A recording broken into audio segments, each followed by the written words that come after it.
What's up guys? Good morning! Ayan, so anyway, kagalingan natin ng LTO Malbar, Batangas.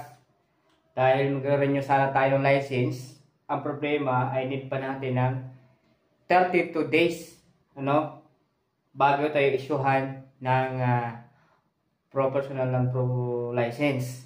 Alright, so I mean, babalik pa tayo ng April 19. Alright, so sa lahat po ng kukuha ng student permit, guys, ayan, tuturuan ko kayo kung anong tips, kung ano ba dapat nyo gawin pagkuha ng student permit. So, bibigyan ko kayo ng ideya, guys, kung paano, kasi totally hindi naman talaga mahirap kumuha ng student permit. So, ganito gawin nyo, guys. Una, kukuha mo muna kayo ng TDC. Yung TDC na yun, ay yung tinatawag na driving schooling course, Kasi yun ang una dapat hanapin pagpunta nyo ng LTO, lalo na pag kumuha kayo ng student permit.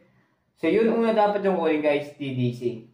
Bali 2 days yan, Kaya pag meron kayong pakating araw, dapat yung araw na yan ay ilalaan nyo, guys, para sa pag-a-update ng students.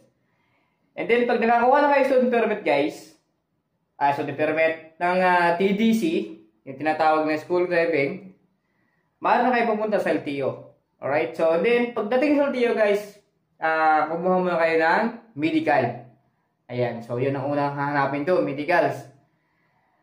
And then, pagtapos mo ng medicals, guys, kung mayroon kang requirements ng mga VCA, yan, ipasihiros nyo yan. Then, ipakita nyo rin dito sa And then, saka kayo pupunta sa pinakang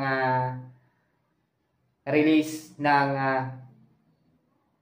student permit, Kasi, totalin yan, hindi naman talaga mahirap kumuha ng student. Napaka-aluwas, guys. Marami kasi nagtatanong kung ano ito dapat gagawin. Kung ano pang mga requirements sa mga ganyan pagkuha ng student. Simpleng bagay lang, guys.